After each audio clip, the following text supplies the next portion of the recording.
Okay, let me figure out how to do an intro. Hello I and love how welcome. you just wing it every Shut time. the fuck up! Sorry. Hello, everyone. Welcome back to the Diving Into Why podcast with me, Joe Brennan, and you, Tom, the me. listener. No, Oh, you're not you. not me yet. The listener is you. And And me. I was going to say it doesn't feel very long since we last did it, and that's because we are doing this a week early. Well, to be fair, with the last one, it felt like it was 2 months. It's because we did an extra week then. It was a 5 week gap. And now this is just a 3 week gap with recording, although it will have actually been 4 weeks by the time it's done.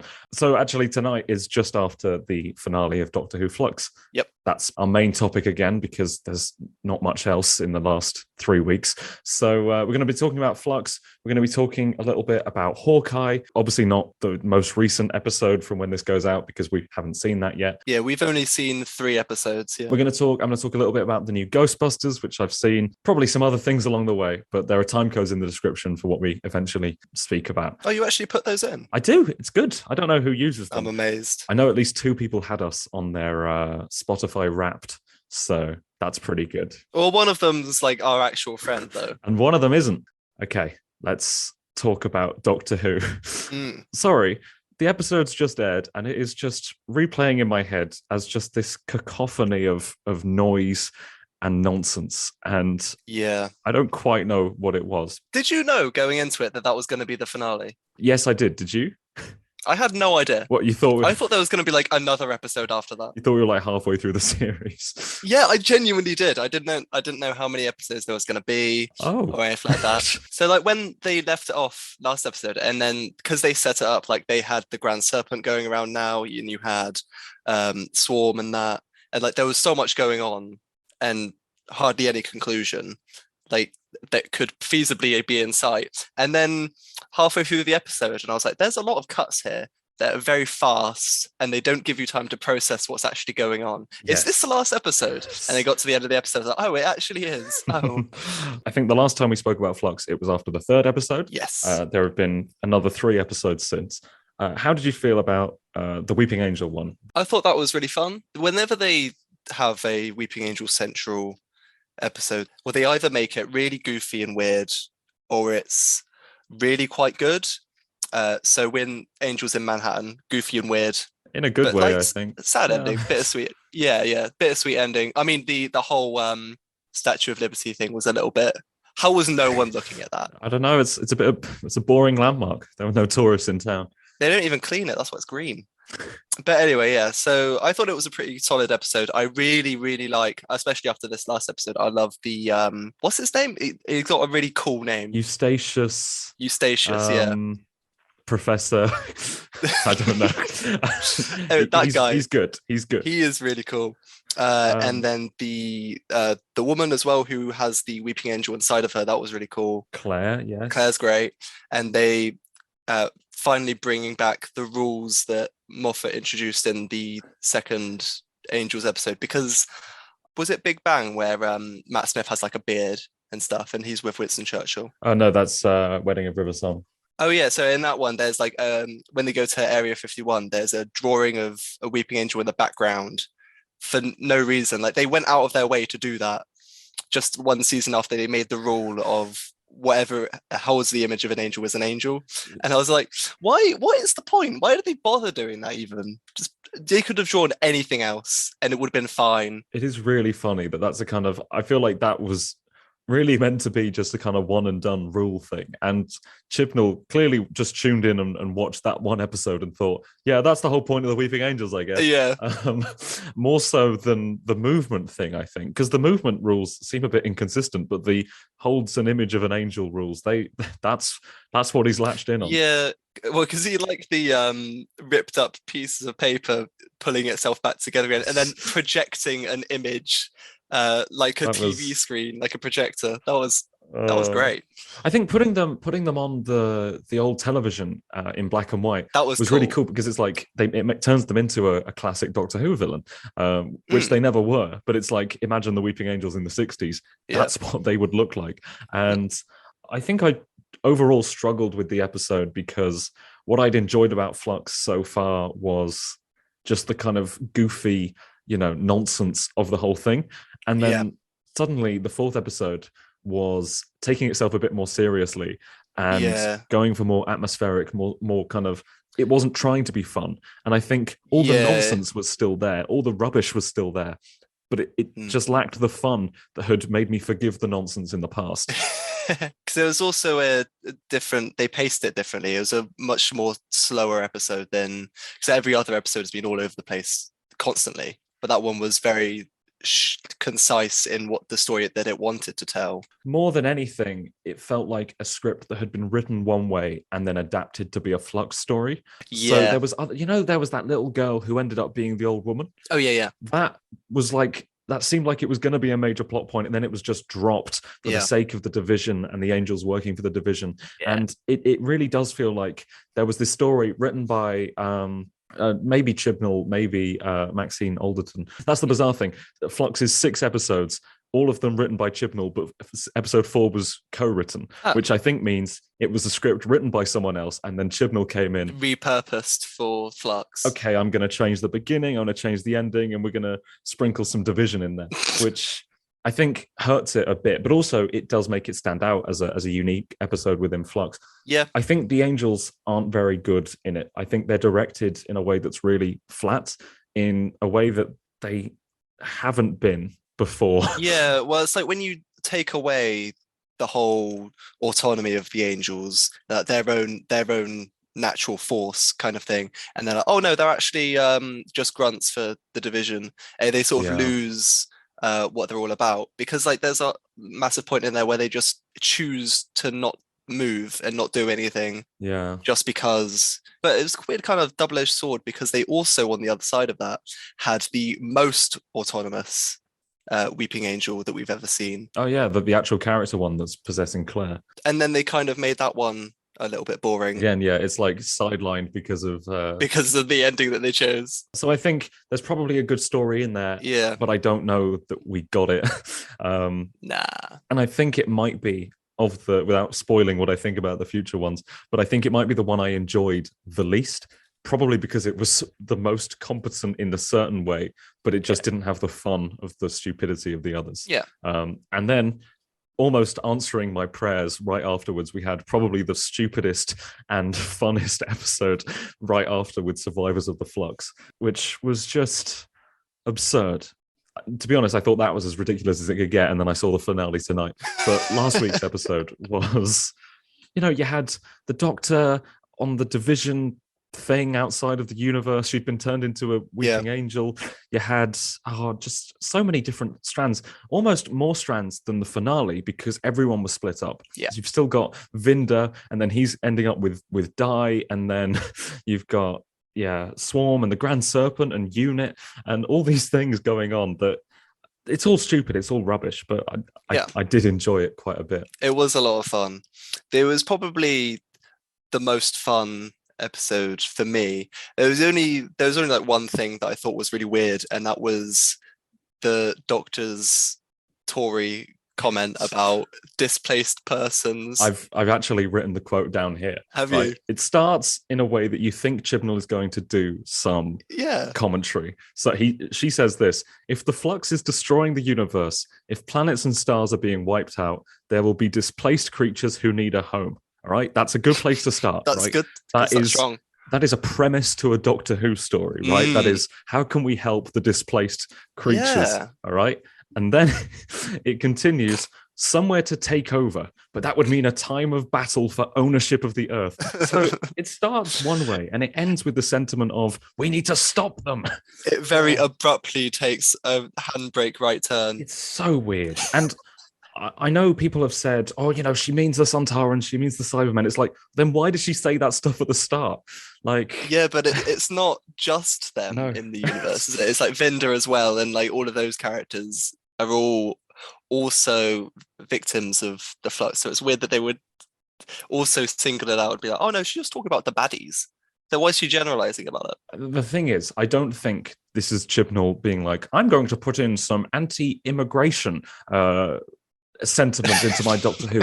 But I think what's happened is he's not thinking about any messaging. He's not thinking about any kind of themes or parallels. If he was actively constructing a message, then there wouldn't be slips like this. But because there's nothing, then, he's not actively not doing it. So it's happening. Yeah. And I think that is really careless. And along the process of writing, filming, rehearsing, editing, to think, hang on a second, does that first bit not sound a bit... Does that sound a little bit weird? Does that not sound a bit, Nigel Farage? We got a little bit of stuff with Tecteun made an appearance, which that's bizarre. When she says, I'm Tecteun, as if to anyone in the audience, really, that means anything. No, I had no fucking clue what she was on about. You don't remember Timeless Child? You don't remember Tecteun? I've expunged that from my memory. And I think you should too. It's funny because I think when people were expecting a bit of a course correction or backtracking, what we got instead was like Return of the Jedi. When Luke goes to Yoda, he's like, "Is Vader my father?" Oh yeah, and Yoda's like, "Yeah, he is," because like people didn't believe it. Yeah, and this has happened here. She's like, "So what the Master told me was that was true, was it? Yeah, that twist." And Tecteun's like, "Yeah, afraid so." But to be honest, that whole division stuff, like I said in the last episode, I don't hate it. I don't mind that it's giving the Doctor something to do that's personal, because it's not really going into her past and it's not really about Gallifrey anymore. Yeah. It's just about the Doctor wanting to find things out. Yeah. I think Jodie's been really good in the last 3 episodes. 100%. Her interactions with Tecteun, did you say her name was? Tecteun. Jesus Christ. Anyway, so their interactions was probably the highlight of Survivors of the Flux for me. I think she was especially good in this finale episode. She had a lot to do. Yeah. And I think the interrogation with the Grand Serpent, when, they were interrogating each other, really, I thought she was really strong in that. And I think it's a big shame that, like, she's just kind of on her way out, but she's doing really good Doctor Who stuff that we've not seen yet. Really, really gaining traction now, right to the end. So tonight's episode, this is, what's it called? The Vanquishers. Yeah. What was going on? I don't even know, honestly. Did you like it? I like's a strong word. Okay. I wouldn't go that far. It was it wasn't it wasn't bored, I guess, because just everything was happening all the time, constantly. It was insane. It was I think I liked it. I think I was on board. I think I was having fun.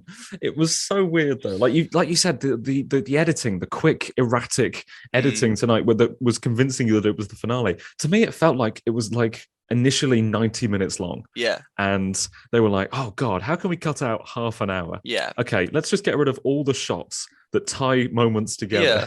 So it's like a character will go from standing up to sitting down immediately, and you won't see them like taking the 2 seconds to sit down. Yeah. So the thing that I was specifically thinking about was when Vinda and Dan's die. Yeah.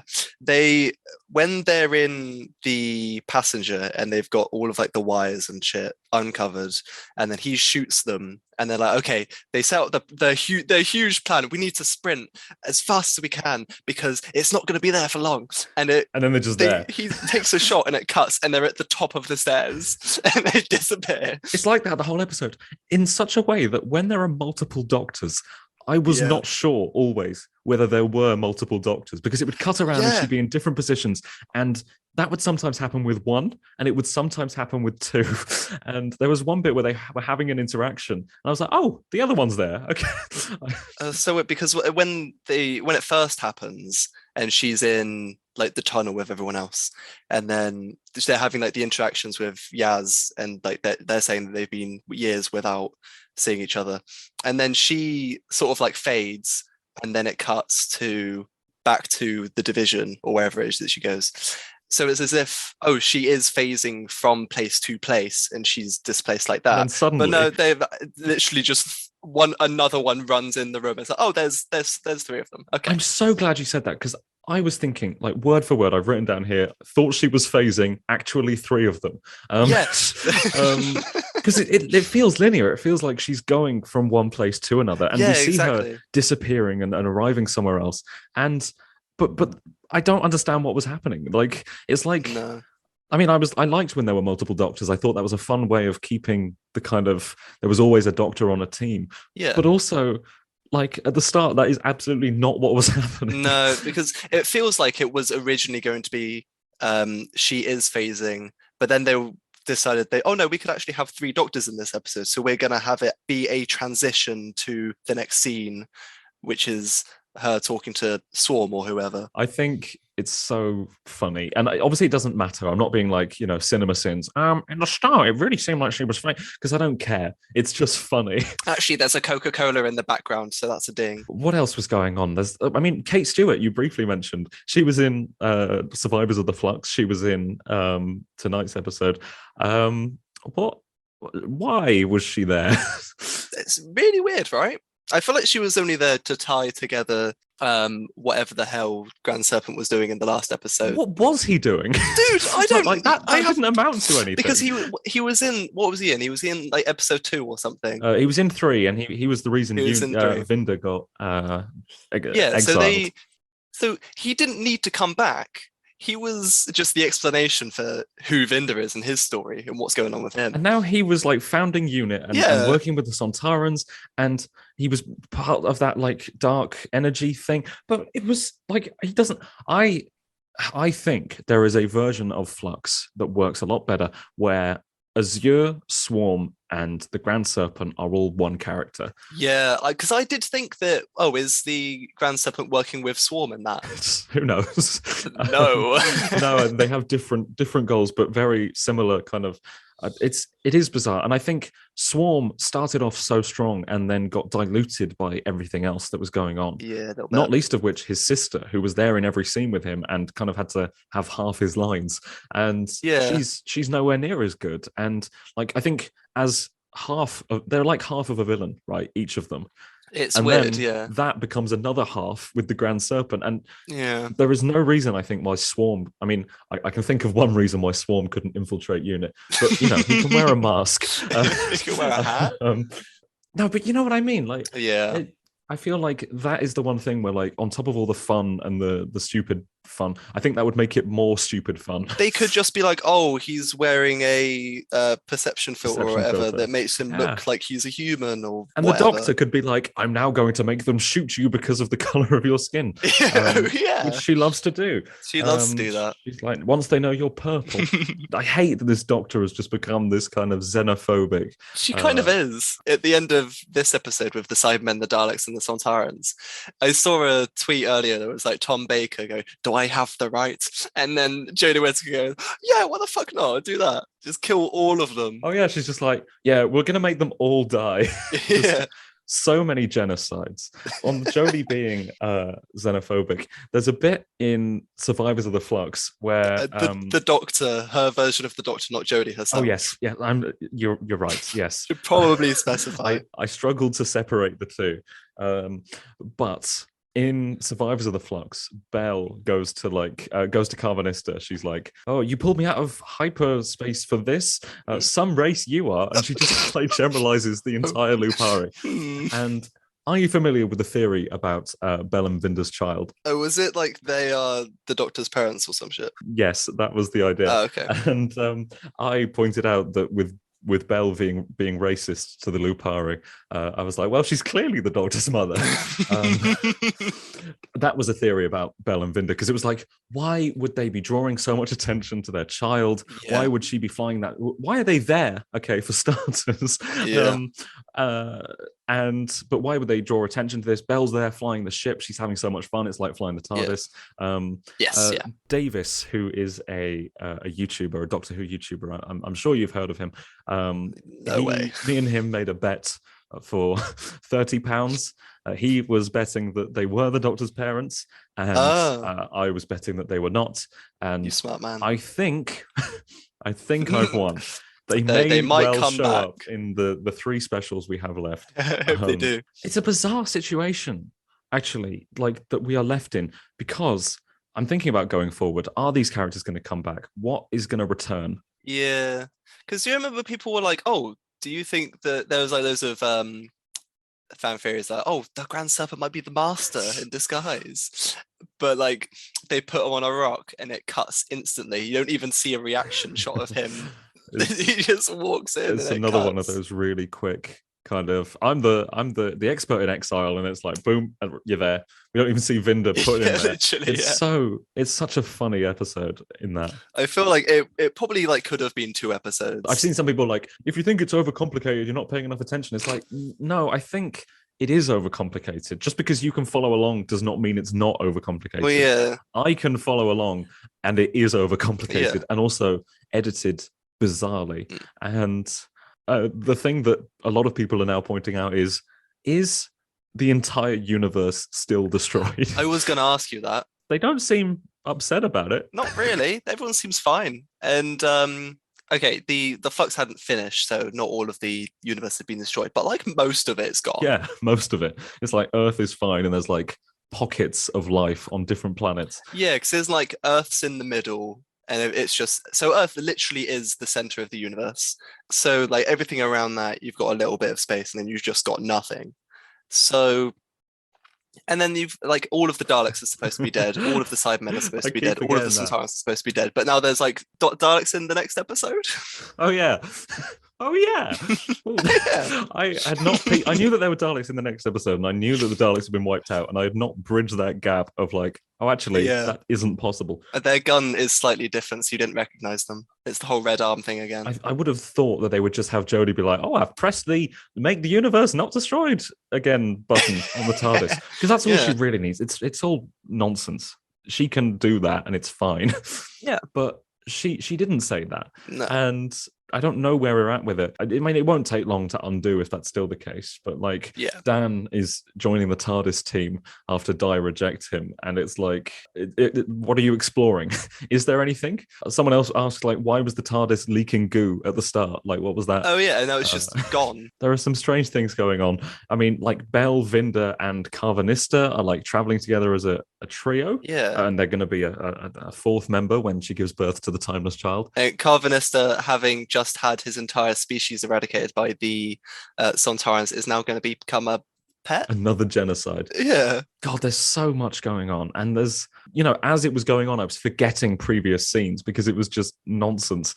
And I mean, it ended, Kate was like, I hope I see this regeneration soon. So we've got 3 episodes to do that. It would be really funny if she just didn't. Like Chibnall wrote it knowing that they would never meet again. Again, I think I liked this episode. I liked moments of it. I think I was really disappointed last week when there was all this build-up of what's coming through, what's all this, who's the baddies? Oh, it's the Sontarans again. We saw them like 3 episodes ago. But I thought they were pretty good today. I thought they were not to be like, oh, they're finally a threat again. They shot a few people and they're finally evil. But I think they were actually quite formidable and funny. And I liked their plan. I thought that was a very good idea, yeah. Also, I don't want to sound like I'm tooting my own horn or anything, but I figured out the plan like 5 hours before the Doctor did. And I was watching it, I was going, well, how aren't you connecting these dots? How don't you get it? It's not a complex plan. It's like, why would he want to know the last place? Why would he want to know the last place that is going to be destroyed and gather together all his enemies? Why would you want to do that? This is so weird. It's like, I mean, she had a lot on her mind, although she also had 3 times the brain power. So, she had 3 minds. I was also confused, like Swarm and Azure, like they get just killed for no it's like, all right, you've had your time in the episode. Time kills them. I think an embodiment of time. Jodie's like, I always wondered what time would look like. It's like, do you not see time in the vortex? Is that not what time is? Like, it's weird. Doctor Who now, it sounds like what like comedy TV shows that make fun of nerds write shows like that to be. So you'll have the nerd character be like, oh, the flux has actually taken over the entire universe, but the Lupari shield, and it's like we're watching the version of Doctor Who that Sheldon Cooper watches in The Big Bang Theory. Yeah, we have become Sheldon Cooper as thanks to God. And like the next episode. Oh wait, hang on. I had to go back a little bit. When we were getting oh God, what's her name? Bell, yeah. When she's like being a refugee and running around planets and stuff. Wasn't time like going around destroying shit at that point? I think the flux was. No, but there was like those purple things that time is on at the end of this episode, and then they like kills some people who were like running across a forest, and then it like flies away. Oh yeah, what was going on there? And it's meant to be like imprisoned on the planet. I forget what is going on. Yes, they were killing, but it wasn't like Swarm, and it wasn't the Flux. No, it was definitely the purple flakes that time is at the end of this episode. Oh. But I don't think I think they thought, oh yeah, we'll make it like a prisoner thing at the end of this episode. But then they forgot that they had already written it as something else in the previous episode. That all sounds very interesting, and I don't think Chris Chibnall has given it a moment's thought since writing it. So the next episode is called Eve of the Daleks. Will it air on Christmas Eve, New Year's Eve, New Year's Day? Oh, why did they do that? I think they lost the slot.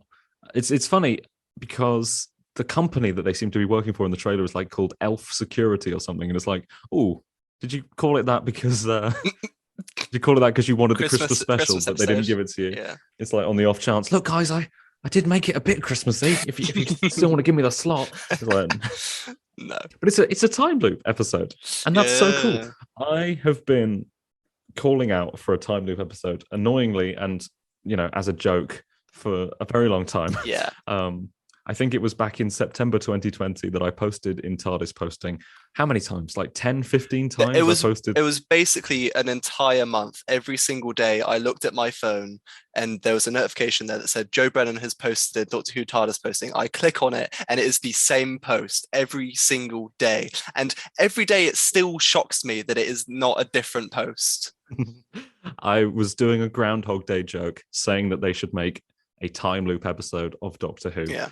And because I was doing it every day, and I was that was the joke, but also behind that joke was the desire to actually see a time loop episode of Doctor Who, because I think it is a really cool concept, and I'm surprised it's not been done before. Yeah, well, except for 10%. Yeah, but that's not quite the same thing. It's really slightly different. The Doctor's not waking up in the loop; he is making the loop by dying. But I think what's funny is that after Flux, I'm like, that was a mess, but I had fun with it. I'm not really expecting anything good from Chibnall. And then I see that trailer, I'm like, oh, this is going to be good. This is going to be quality. Oh, yeah, it's such a good idea. How do you feel about Flux overall? I mean, there's a lot of highs and lows with Flux, I think. Overall, I'm positive about it because it's not the Timeless Child again. No, so there's that. Exactly. They reference it a little bit, but it's not huge. Like there's a bit at the end of this episode where like the entire episode they're going like, will they, won't they, kind of delve into that a little bit. Yeah. Will they dive into why? But they and then she just chucks it in a bin at the end.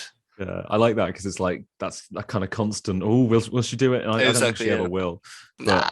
But, they also did it again after she tossed it in, and she was like, "Unless I really need it." I thought that was good. I thought that was actually good. The whole thing, I think, is like kind of if Chris Chibnall had started with this level of nonsense and not the boring, plain nonsense that he'd been doing before, I would have been on board. If Series 11 was on this stupid kind of self-aware, the focus is definitely more on story than on lore with the Timeless Child stuff as well. Yeah. It's not, hello, let me explain the history of Gallifrey to you for a whole episode. It's what does this quest for knowledge do to the Doctor as a person? Yeah. And that's good. Like every aspect of Chibnall Who that I've taken issue with, this kind of fixes. It's still not good, but it's fun.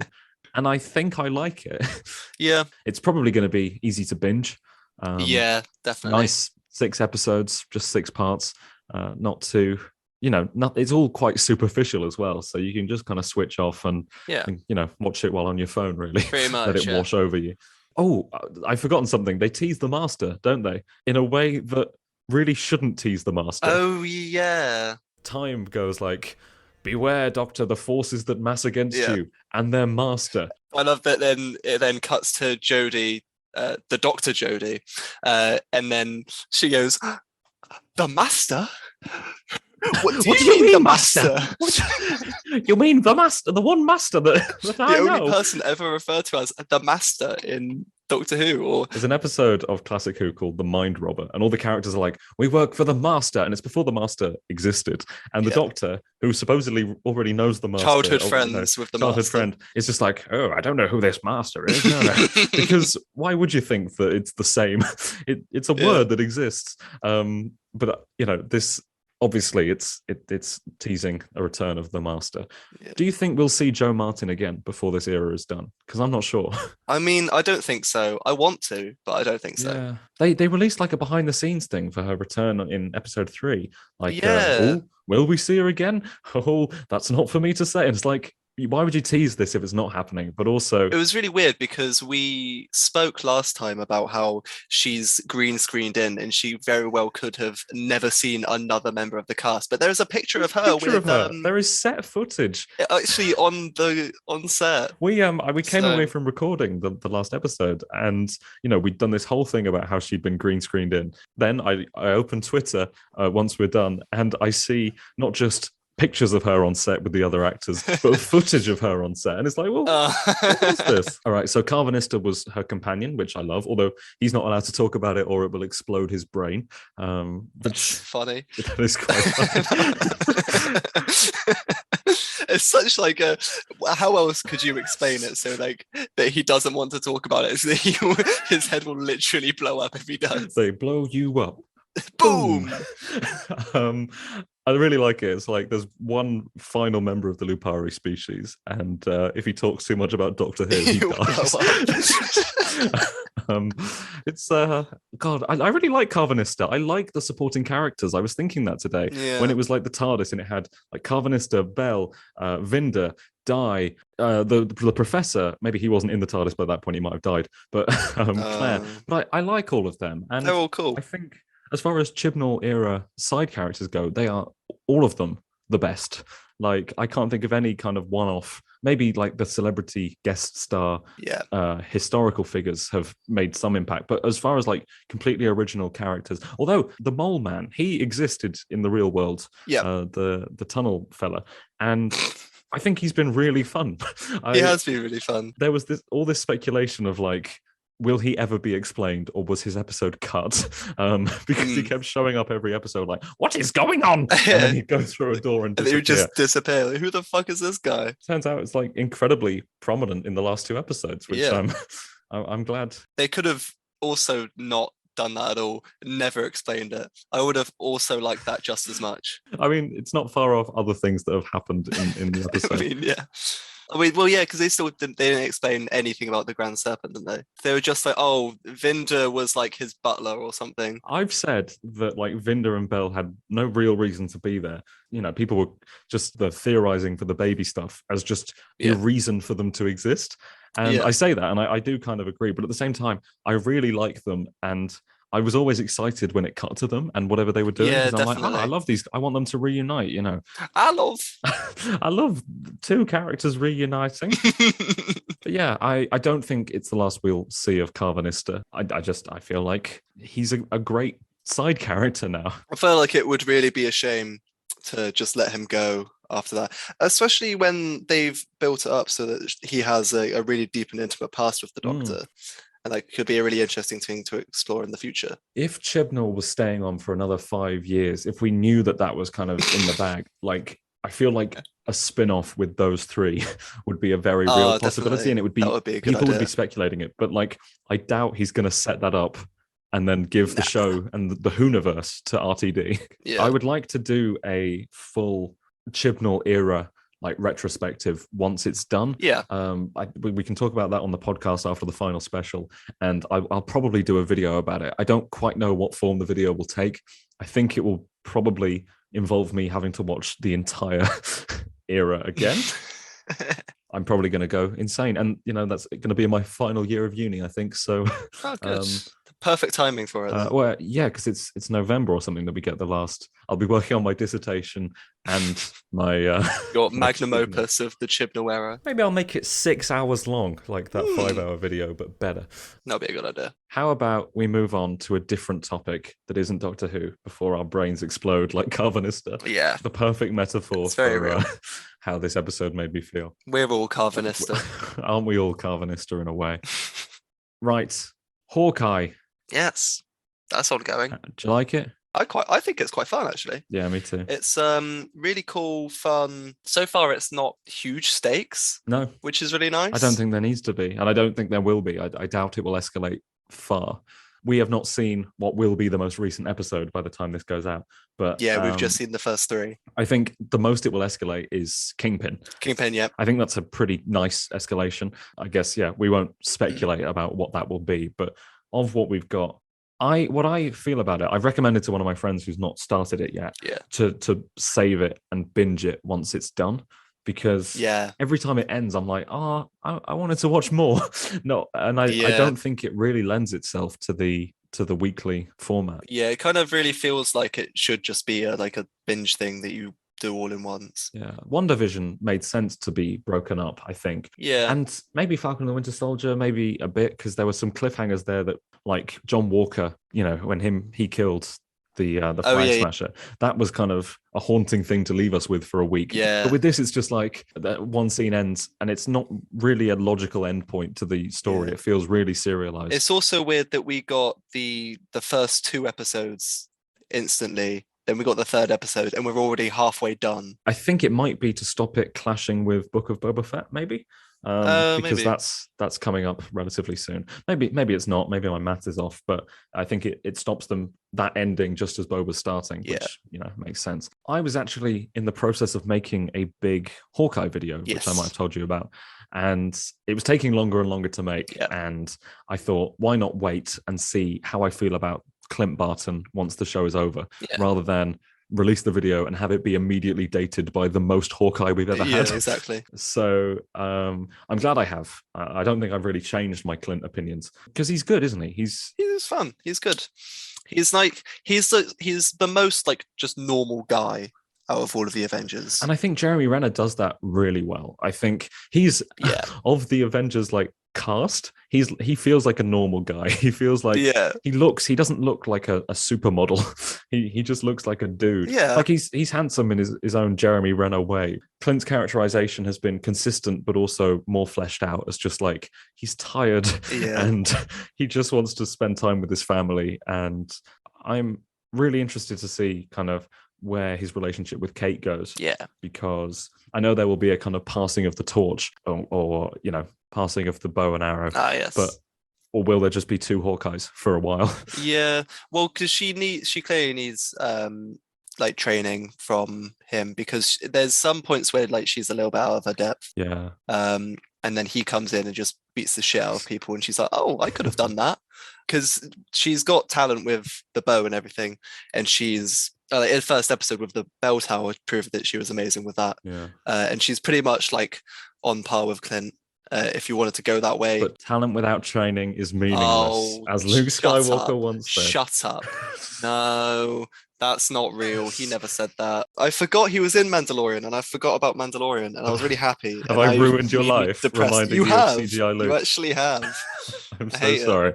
It's so bad. So Kate, I'm enjoying her. There was, I to bring up Star Wars because that's what we always do. There were some comparisons to Rey in that, this is awful. She's already a successful archer. She's already good. It's like, yeah, but she's rubbish as well. She's overconfident and she's in over her head, and she needs personal growth. People think that character progression is the exact same as video game progression. And it's you level up, and the way to show that you've grown as a character is that you can do more skills. You get cooler, bigger moves. And it's no, she can do the moves, but she needs to learn how to do that and live her life and not be completely overcompetent, both. But, there is more to that than just, how can she develop if she's already good at archery by the first episode? It's it's the Rey thing all over again. Oh, yeah. The Pym arrow was really good. I thought that was so fun. I love that. The big explosion arrow, that felt bizarre to use. It's like, oh, it's a happy Christmas time. Clint is like knocking people out with his arrows. He's pinning them to the wall, and he's just doing the massive explode the car one that kills like 20 henchmen in a van. It's like, well, I don't think that was the intention. I feel like they don't need to be killing people. No, they don't need to be. The threat is so small. These are goofy, you know, the tracksuit mafia. Tracksuit mafia. You don't have to be like, and they're not murdering them for the most part, but sometimes they just do, and it's like, oh, that's strange. I think Echo's really cool. She's cool. Absolutely. I really liked her backstory and the kind of development that she got. And I'm excited to see her dynamic with Kingpin, if she has one. If Kingpin's in it, that would be a really bizarre twist. That would be funny. Like, the guy in the black suit who touches the cheek never appears again. He was just visiting. It's just some random dude. It's Kevin Feige. He's just there on set, and they accidentally left it in. Oh, speaking of, like, you know, sloppy mistakes, have you seen all the stuff about the bizarre dubbing and ADR problems in the first episode? And oh yeah, so I noticed we talked a little bit about this just on text, where there was a bit where there's some really obvious cuts from action sequences, from where the you have like the setup, the prop, and the execution. Like there's in the auction room scene where she has a wine bottle, she's about to hit someone over the head with it, and it gets shot, and there's a really obvious cut that is really long, and you can really tell that that is just the execution of the stunt, and you're like, that just takes it out of it. And it's really weird. I think the audio is way worse than any of that. I think part of the problem is Jeremy Renner doesn't seem to know how to sound natural in ADR, but also it seems like so many scenes felt completely constructed. There's one where they're coming back from the hotel and no one says a single thing with their face on camera. Like everyone it's looking at the back of their heads, and it's like some kind of weird dream sequence.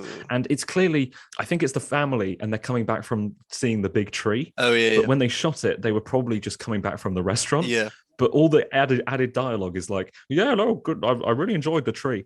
I posted it on Twitter. It is so strange. It is so unbelievable, like that is a kind of normal thing that they put in a Marvel show.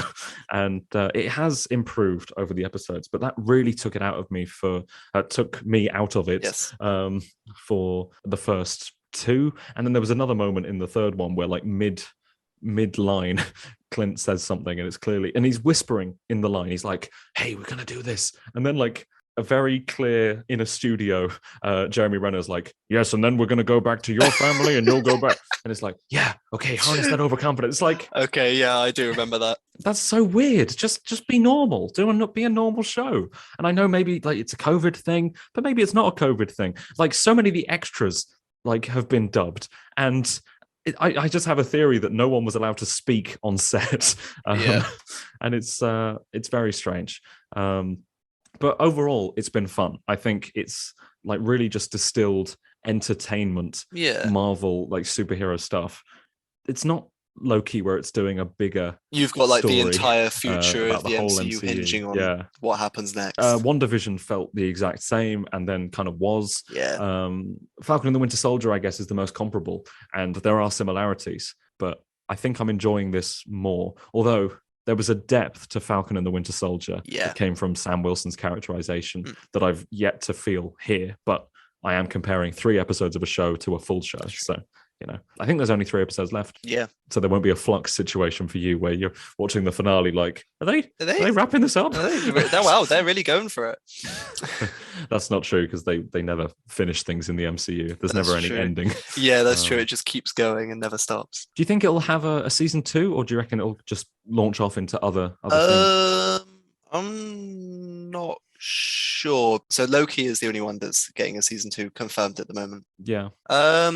Hawkeye, I mean, they could, because as it goes forwards, if they want to do like Young Avengers, that kind of thing, they could still do like a story of how Hawkeye is training Kate to take his place, because he clearly doesn't he's not really into it anymore. He doesn't want to be there. I would enjoy seeing. I hope Clint doesn't like fully retire, because I enjoy seeing how much he doesn't want to be there. Yeah. Not Jeremy Renner, but Clint Barton sighing and rolling his eyes. And I think that's an attitude that the MCU needs. And obviously, like, cynicism in the MCU is not a rare commodity. Yeah. But at the same time, that level of he's just a normal guy who is too normal to be getting involved in such things is like, that's a really fun character dynamic that I wouldn't mind seeing more of. Yeah, I don't have a huge amount more to say beyond it's fun. It's just simple Christmas fun in an MCU show, which is great. A really good direction for them to go in. It's funny because after WandaVision, after Loki, after What If, I would text all my friends and be like, have you seen it yet? Have you seen it? You know, what do you think? And then we'd discuss it. But after Hawkeye, it's just like, yeah, that was fun. that was a good episode. Yeah. Okay, so that's Hawkeye. I will now briefly move on to the what I'm sadly calling this week the nothing section of the podcast, because it's sad. There's no Star Wars. There's no Star Wars. We are getting Boba Fett this month. Yeah. So I'm excited for that. If you really want to hear me talk about Star Wars, not you. I mean, it could be you, Tom, if you want. The episode of What the Force, the podcast that I recorded with my friend Marie Claire, that will have gone up by the time this podcast goes up. Didn't you do that ages ago? I did it ages ago. She's had an absolute nightmare at work and has not edited it yet. All right. Oh no, she now has edited it, but November was a nightmare. But I think I mentioned it in the first episode of Diving Into Why. But it's finally going to be something, and we're talking about how we would fix Star Wars and what direction it needs to be taken in, as from a story perspective and from a production perspective. And it was a really fun and, I think satisfying and almost cathartic conversation to have of just like, what is wrong with Star Wars at the moment, in as far as fatigue and very unfulfilling stories like, The Mandalorian season 2, and what can we do? No, obviously we're not going to actually put any of these things into place, but what can be done to solve it. It was a really fun conversation, so I'd recommend listening to that. I will put a link in the description below to the What the Force YouTube channel, maybe. Oh yeah, also for things that you can enjoy Star Wars wise, for me, we've got a thing coming up, haven't we, Tom? Have we? Yeah, we're going to watch the holiday special. Oh, for fuck's sake. I've never seen it. Tom has never seen the Star Wars holiday special, which I think is a crime as a Star Wars fan. And I would happily be labelled as not a Star Wars fan if it means that I get to not watch it. It doesn't mean that, I'm afraid. So you're going to have to. I think we're going to watch it and we're going to record our reactions to it as we go along. And what I hope will happen is a slow descent from Tom into madness that makes for really good content. Yeah. And it may mean that I have a slightly more deranged co-host for the rest of the podcast existence, but I think that is a sacrifice I'm willing to make. Yeah. All right, fuckwad. Wait, I don't think you pronounced that quite right there, Tom. You almost sounded like you called me fuckwad. No, I would never call you that. All right. That's Star Wars done, I guess. What else have we been watching or playing or doing? I saw a film that I would like to talk about. And it's actually a little bit connected to Star Wars, in that all I could think about was The Force Awakens when I watched it. And it's Ghostbusters Afterlife, a soft reboot of the Ghostbusters saga. How much of a Ghostbusters fan are you? I mean, like, I've seen like the original ones. There's what, 2, right? Yeah, I've seen those. I didn't see the all-female cast one. You wouldn't, would you? How dare you insinuate such a thing? I didn't see that one. I don't want to watch something just because it has a classic name attached to it, kind of thing. Like, if it's new and it's based on something that's old, that's a classic, it's probably going to be shit. Well, speaking of that, this new one, it's bizarre. I think I'm just going to spoil it. I will literally never watch it, so don't worry about that. I can't really get across the sheer absurdity of this film without explaining to you what actually happens. There are time codes if you want to skip and you don't want the Ghostbusters movie spoiled, right? Okay. Do you know the premise of this film? I have no clue. Right. It is about the grandchildren of a Ghostbuster. Right? A Ghostbuster. That's what they put in that's what they put in the trailer, and then it's slowly revealed over the trailer that through Easter eggs that it's Egon, right? Of course it is, because that's Harold Ramis's character, and he died. And if you have an in-universe Ghostbuster who's died, that's who you pick, because that's how you continue the legacy of a character who can't appear. But actually, at the start, Egon is in it, and he's just in shadow the whole time. And it's like, you're not really meant to know who it is. The film isn't quite sure when to tell you that they are Egon's grandchildren, right. Because at the start, it's like they don't tell you who it is. It's a generic Ghostbuster, but he's got Egon's devices, right? And he's driving the Ecto-1. And then you see him die at the start, which I think is a bit weird, considering Harold Ramis is dead in real life. And just show him be like ripped apart by ghosts at the start of a Ghostbusters movie is a bit iffy. So like, I was watching that and I was like, oh, that's Harold Ramis, right? Oh, these are his grandkids. But then over the course of it, they seem to want to slowly reveal to you that it is Egon, right, and it is Harold Ramis. But you saw the start. Yeah, it's a really bizarre kind of. There's this shed that he has, and the granddaughter, who is just like him, is uncovering all the Ghostbusters props, right?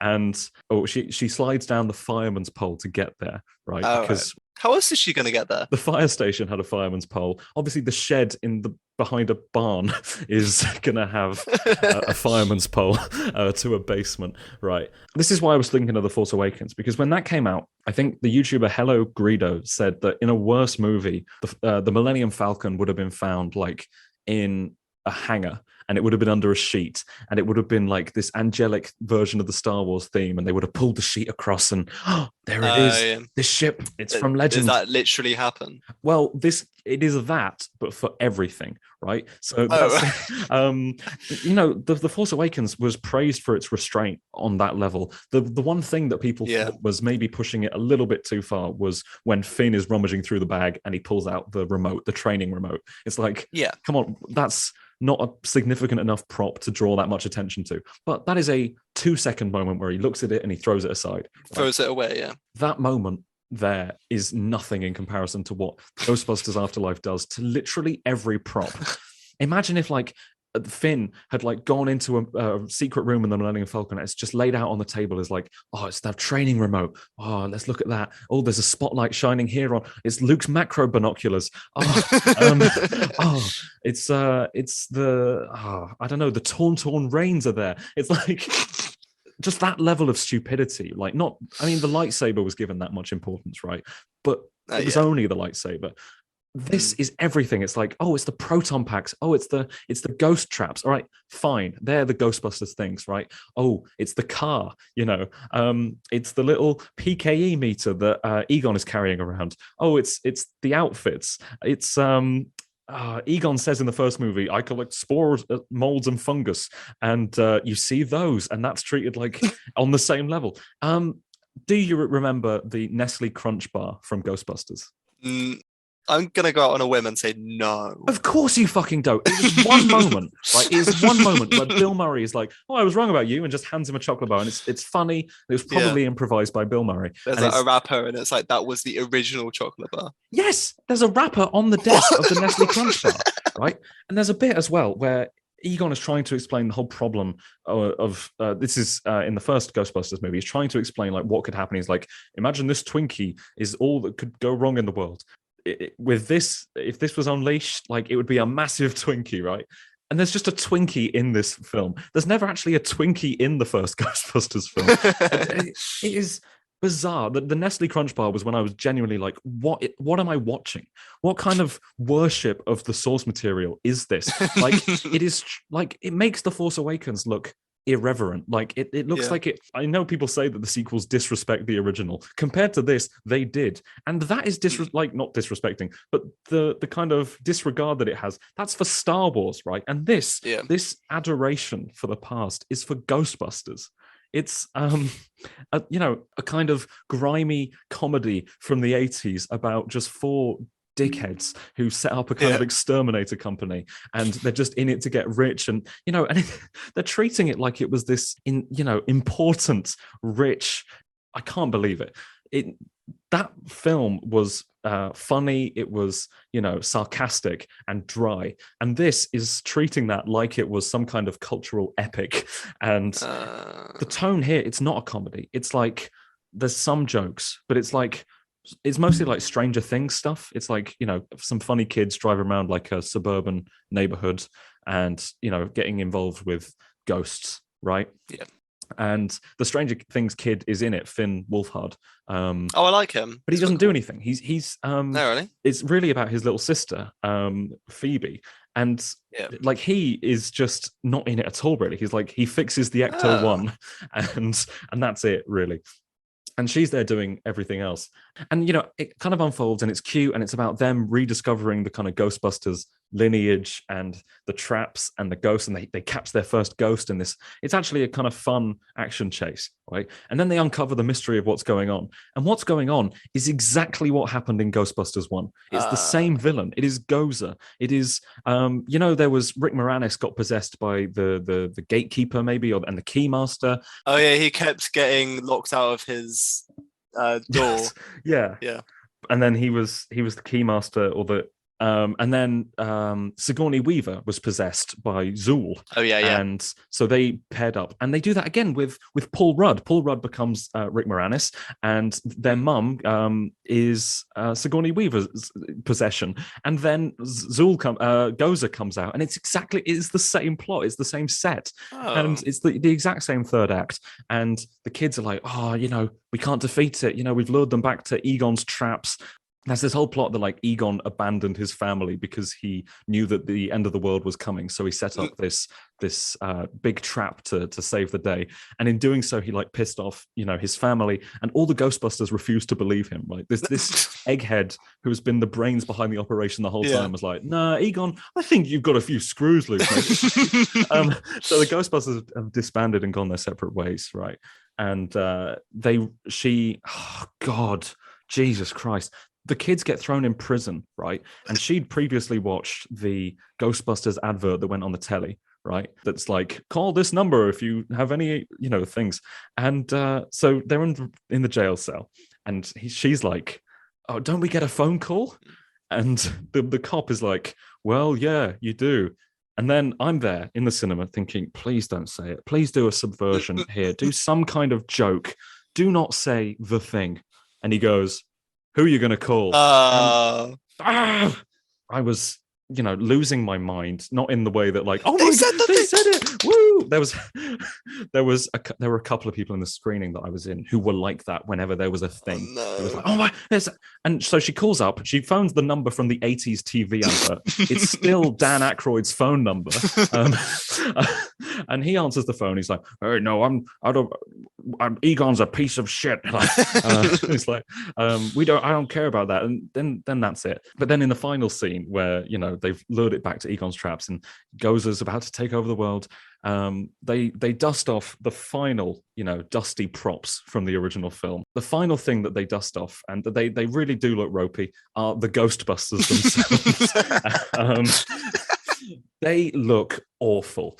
Bill Murray steps through and he's this was when all hope is lost. The three original Ghostbusters show up. Ernie Hudson, Bill Murray, Dan Aykroyd, and they're in their suits and they're like, hey, Gozer, remember us? And it's like, oh my God. And the people in the audience say, yeah, woo. And it's pathetic. It is awful. And they're riffing. And it's not funny. And Bill Murray doesn't really seem like, I don't know, because like Bill Murray plays characters that don't want to be there, right? Yeah. But he isn't doing that well, despite probably not wanting to. It's really awkward, right? And then they lose, right? So the kids have lost, and then the Ghostbusters have joined them, and then they've lost as well. What could come and save them, right? And I'm thinking, I know exactly what's going to come and save them. Is it the ghost of the other Ghostbuster? It is the CGI Force ghost of Harold Ramis, who shows up and he helps his granddaughter hold the proton pack, and it pans out and he's stood there and he looks like a Force ghost, like he is blue, he's CGI, and he doesn't speak, right, because he's dead. But he is there for way too long. Like he shows up and it pans over and he joins the original Ghostbusters, and it's the four of them, and it's like, wow. And the people in the audience next to me in that moment were sobbing. They were actually crying. I was giggling to myself because of how silly it was. But they are in there. Oh my God, it's him. And then it comes up with like, for Harold at the end of the sequence, and it's like, the film's not over yet, but there is actual words on the screen saying for Harold, which I've never seen in a film before. Like it's not a dedication in the credits; it's in the movie.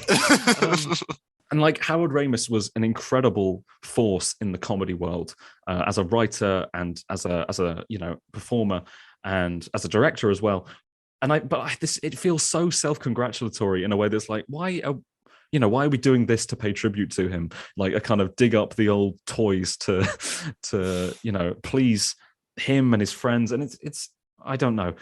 I find it really bizarre. And yeah, he is there way too long. Like the final fight ends, right? And everyone, the Paul Rudd, who got turned into a statue at the end, like they always do, he breaks out and that's all that. And it pans back. And after like this 5-minute sequence of everyone reuniting, Harold Ramis is still stood there as a ghost. It's not like he's come and gone for the finale. He's just there still.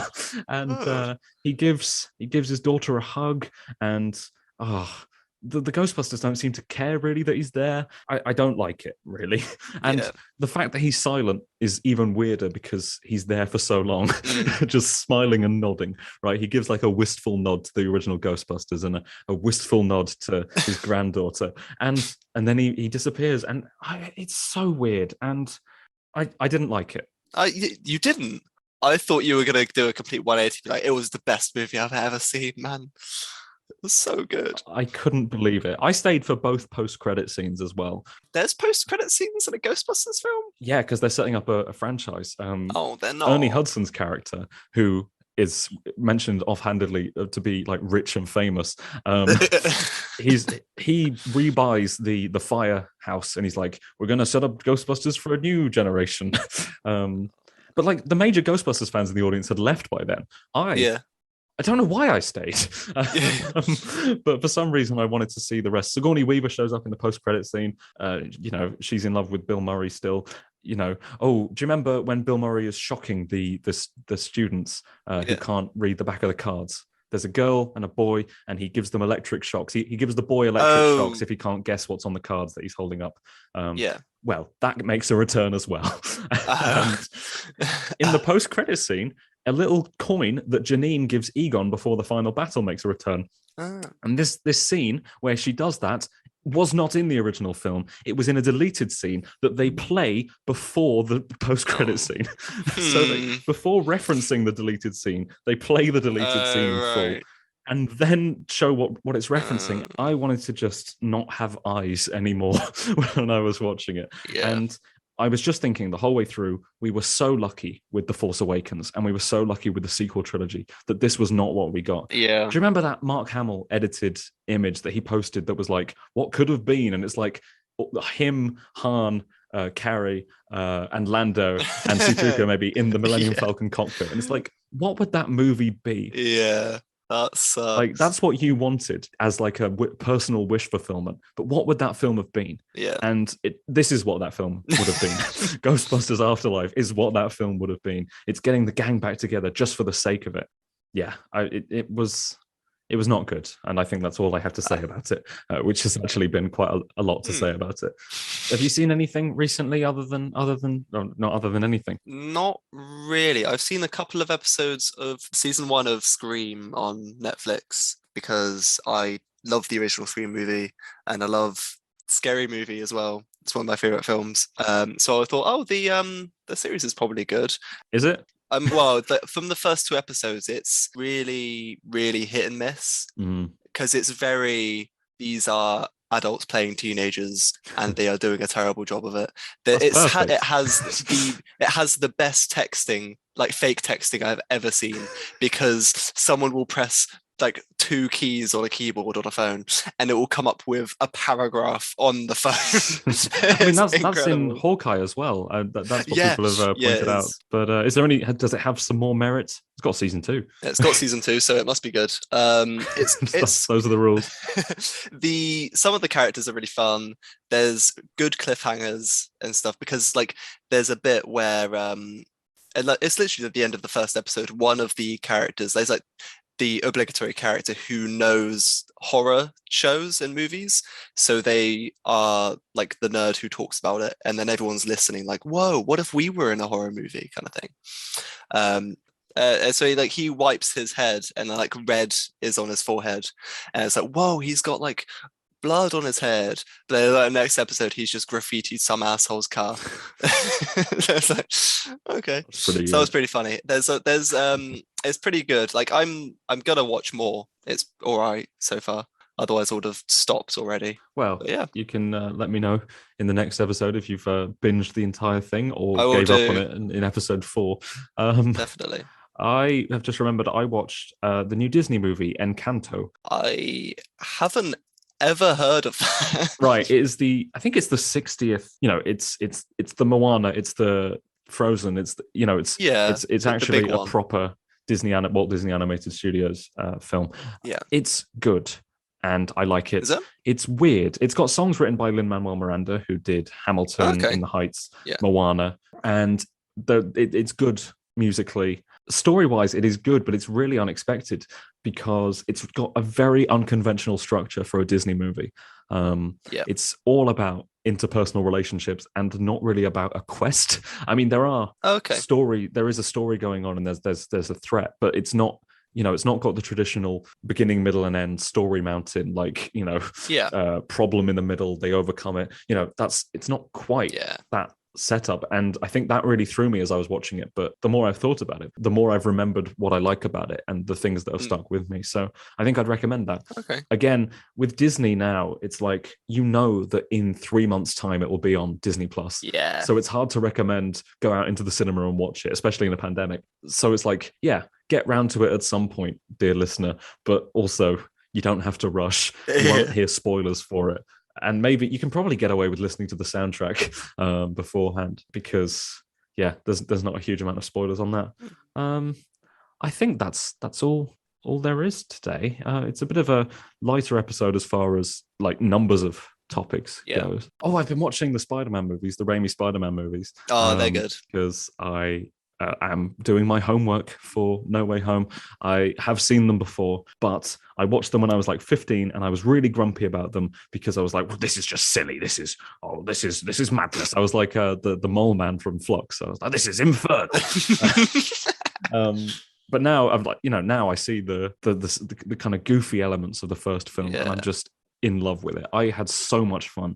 I think I gave it like 9 out of 10, 4.5 stars on Letterboxd. The first one. Good. Yeah, the first one's my favorite one. That's not even the one that people say is great. And then I watched Spider-Man 2 last night, and I think I like it slightly less than the first one. I prefer the first one. I think the first one is just like pure condensed, just joy and fun. Absolutely. The second one is actually doing other more mature things. Yeah. And obviously it is doing them well, but maybe not quite at what I'm looking for in those movies. I think Tobey Maguire works a lot better as a fun lead than a good one, a compelling lead. Yeah. But I don't want to anger any more Tobey fans. I mean, there's a lot of the same plot going on in those Spider-Man movies. Well, especially like the second one and the third one. MJ and Peter have the same argument in both of those movies about them like getting to grips with she is dating fucking Spider-Man. And she can't get over how he's overshadowing her, even though he's fucking Spider-Man, and she's like a failing actress, whatever. But it is frustrating when it's just like, she's like, I'm all in. I'm in. I want you, Peter. Now I know the truth. She absolutely doesn't. She really doesn't. And it's having said that, Kirsten Dunst recently said that she would love to come back as like old MJ. And I think that would be really fun if she did that. Logan. But with, there's someone MJ. Yeah, I think not even Spider-Man, just but MJ. Yeah. Call it MJ. They call it Watson. Everyone's like, I can't wait to go see the Sherlock movie. The new Sherlock Holmes movie. No.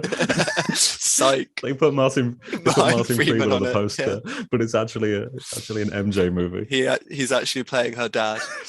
I think we should probably call it and go to bed and not speak about things anymore because my brain has turned to mush thinking about Ghostbusters and thinking about Doctor Who Flux. So what have I got to say in the end? Thank you for listening. We will be back in the next episode to talk about Spider-Man No Way Home, Book of Boba Fett, the rest of Hawkeye, the Doctor Who New Year's Day special. Oh my God, this is going to be a busy month for releases.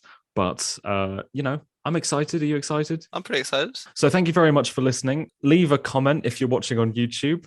Leave a review if you're watching on Apple. I know a lot of podcasts that ask me to do that. So please do that. I will read them if they are written. So that's something to bear in mind. I will not. I don't even know how to get onto it. I will send them to Tom. You haven't? Oh, you sent me a couple, which were nice. Follow me on Twitter. We've got, a couple of things coming out, as I've said. I've got I've got a Star Wars video coming out this month. Tom's laughing because I initially got that bit wrong and thought I'd be able to cut it out, but Tom laughed at me. So yeah, no shot. I've got a Star Wars video coming out. Oh, do you? This month. It's going to be about Star Warsy Christmas stuff, which I'm really excited. Nice. I don't have anything else to say. I guess goodbye. Thank you very much for listening again. We'll speak to you soon. This has been Diving Into Why episode 3. Love you lots. Yeah. Oh, that's great.